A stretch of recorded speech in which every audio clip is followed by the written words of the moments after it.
What's going on, everybody? This Lamar Jackson thing to the Vikings should be dead on arrival. Shouldn't even be a conversation. But it is still. This thing ain't dead yet. Let me say this. Don't shoot the messenger. I don't make the news. I just give it. I wouldn't even say it's on life support. I would say it's in critical but stable condition. Let me be clear. I want the Vikings to draft a quarterback this year and have Kirk Cousins play out his contract and then move on to whichever rookie quarterback you take this year. That's my first choice. But if my second and third choices are give Kirk Cousins a 3-year extension at market value or trade for Lamar Jackson, I'm going to say I'd rather do the Lamar Jackson bit. Journalism 101. Why am I being given this information? Usually it's because either a team is floating information out there in order to try to drum up some additional leverage over a player, or vice versa. A player's agent puts something out there to try to gain more leverage over a team. So let's acknowledge that first and foremost. It's out there. It ought to tell you something that it's still out there. Just like the video I did about why Kirk Cousins hasn't gotten a contract extension, it ought to tell you something. What it tells me right now is that this thing still has some legs to it. And as I said, it really shouldn't. Kirk Cousins just had his best season as a Minnesota Viking, leading them to a 13-win season, all the come from behind victories. After the season, Kirk Cousins said, I want a 3-year extension fully guaranteed at my market value, which is around 40 to 45 million when you compare it to Daniel Jones and Derek Carr and Jimmy Garoppolo and Geno Smith. And he has every right to ask for that. Like any other player in the NFL, go make your money. Vikings said, no, we're not doing that. Okay. Now, I don't blame Kirk Cousins. Anytime you do a negotiation, you always ask for more than what you're willing to accept because you know your first offer is going to be summarily rejected. So the Vikings came back with their lowball offer of, we'll do the same thing we did last year. We'll give you a 1-year, $35 million extension, but we're not putting that no trade clause in this time. Kirk's like, wait a minute.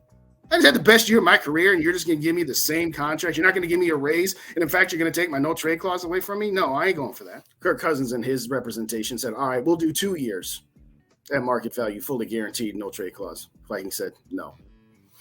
Eventually, as Ben Goessling reported in the podcast, Kirk did say, all right, you know what I'll do? I'll do 2 years, $65 million, so $37.5 per. But I want them fully guaranteed, and I want my no trade clause.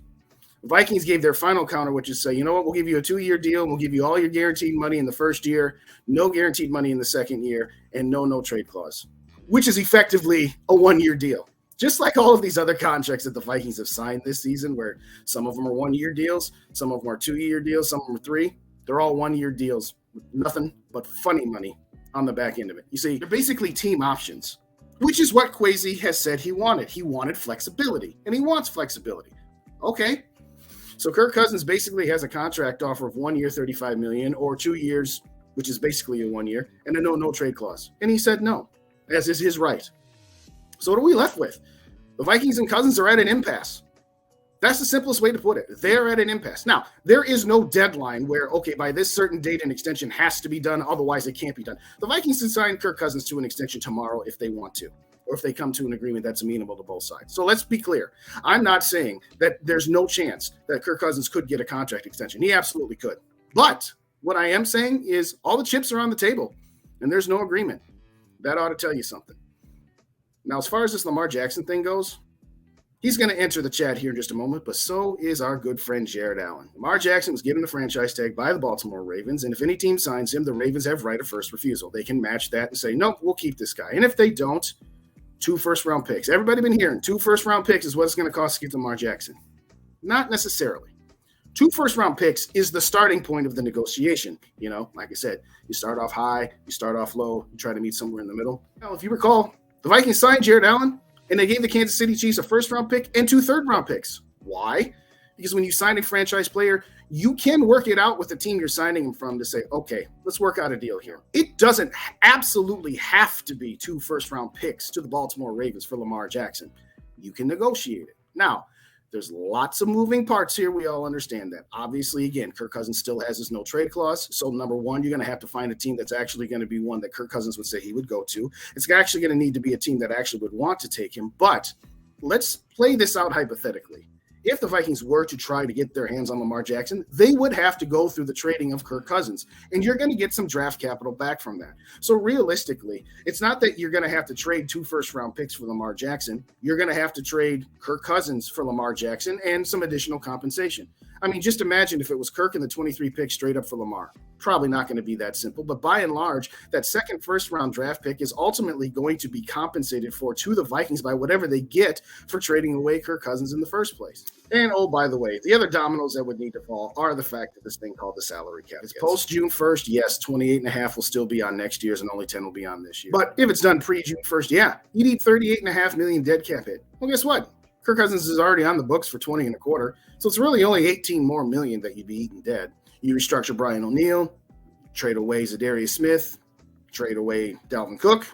Yeah, you can make that work. You also have to come up with some additional money for your draft picks. We all understand that. But it's not like the Vikings couldn't do something similar to what the Cleveland Browns did for Deshaun Watson, which was to, okay, let's keep it really, really low in the first year and backload it for the rest of the contract. And at that point, with the salary caps continuously going up with these new TV deals, I'm not saying it's optimal, but it's doable. I know. Lots of moving parts here. And as I said, the probabilities are extremely low, but they're not impossible.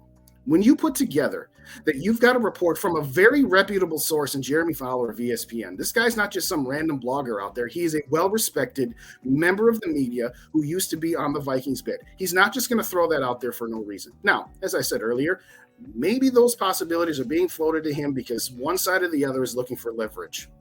Maybe. And don't get me wrong, I'm not saying that some deal is imminent here to get Lamar Jackson onto this Minnesota Vikings team. And one more time, let me say, I want the Vikings to draft their own quarterback, get our own guy, have him develop with Kevin O'Connell for 1 year behind Kirk Cousins, and then take over. Because again, good, not great quarterbacks at their market value have a tendency to be just okay. I mean, Lamar and Kirk have pretty much done the same thing from a playoff standpoint. They're both 1-3. They've both gotten to the division round of the playoffs once. And they've both had all kinds of reasons for why the team didn't get any further. Oh, pretty much they're the same for different reasons. Yes, Lamar Jackson has his advantages and his disadvantages over Kirk Cousins and vice versa. It wouldn't be my pick. But if you're asking me, go with Kirk Cousins again, knowing that you've gone as far as you can with him and failing that way, failing because you traded up for a rookie quarterback like an Anthony Richardson or a Will Levis, or failing because you made a big move to get a Lamar Jackson in here, I'd rather fail the second and third possibilities. I don't want to fail by doing the same song and dance with Kirk Cousins that we've done. No, that doesn't make me a Kirk Cousins hater. It just means I think we've gone as far as we can, and I think we'd like to try something else that may or may not be any better, but at least you tried. All I'm saying is this. When I put together everything, the fact that Kirk Cousins and the Vikings are currently at an impasse, the fact that Lamar Jackson is somehow, some way not getting a whole lot of interest, and still hearing behind the scenes that the Vikings are actually interested in this guy, but have a very delicate dance that they would need to dance in order to pull this whole thing off. I'm not saying it's imminent. I'm not saying that Lamar Jackson's going to be here, but for a while I've been saying 95% chance that Kirk Cousins is the starting quarterback. What I've been hearing the last couple days, now I'm going to say it's about a 15 to 20% chance that Lamar Jackson ends up with the Vikings. Still means 80 to 85% that he doesn't and that it's Kirk Cousins.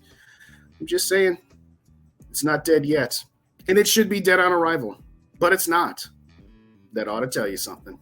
For now, check out the video I did yesterday with Arif Hassan and SK. Please hit the like button, the subscribe button, ring that notification bell. And for now, Skull, to the next episode.